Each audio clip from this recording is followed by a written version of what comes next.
Kenapa mayoritas anak muda Indonesia nggak punya tabungan 100 juta? Kalau kalian umur 25 dan punya tabungan di atas 100 juta, kalian masuk di 0,2 sampai 0,5% populasi Indonesia.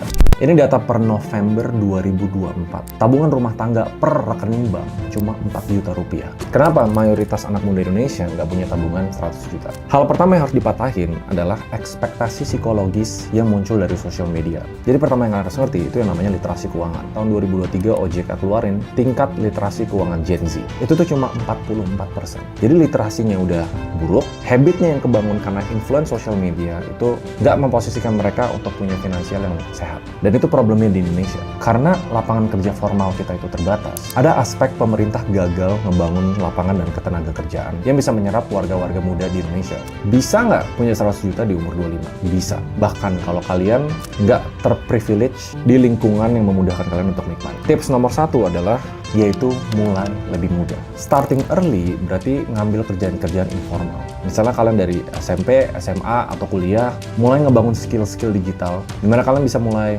either freelance, atau kalian cari kerjaan, job-job sampingan pas kalian kuliah. Rute yang satu lagi, starting early, adalah cari posisi intern atau side job yang biasanya bisa dikasih sama tempat-tempat kerja formal. Nah, kalau udah punya stable income, dan udah start early, pertama budgetingnya harus tight. Mulai bikin pola hidup yang didesain berdasarkan budgeting, bukan budgeting yang menyesuaikan dengan pola hidup. Tips yang paling realistis adalah side hustle. Di atas kerjaan utama kalian, mulai bisa alokasi waktu di luar jam kerja untuk step satunya adalah ngejual jasa. Terus kalau misalnya udah ngelewatin fase jasa, yang kedua adalah bikin produk. Karena untuk variabel tabungan, cuma ada dua yang bisa dikontrol, income sama expense. Cara kedua, di tips ketiga ini ada dua cara nih. Yang satu, income tambahan melalui side hustle. Yang satu adalah kalian harus mulai berani negosiasi dan cari kesempatan karir. Jadi titipan gua, kalau pertama tuh mindset. Bisa nggak itu tercapai? Bisa, tapi jangan dijadiin standar. Apapun yang kalian lihat dari sosial media, itu most likely nggak realistis dan itu cuma jargon yang dipakai untuk orang cari tenang. Hampir 99% yang kalian lihat yang berhubungan dengan finansial itu nggak realistis buat masyarakat luas di Indonesia.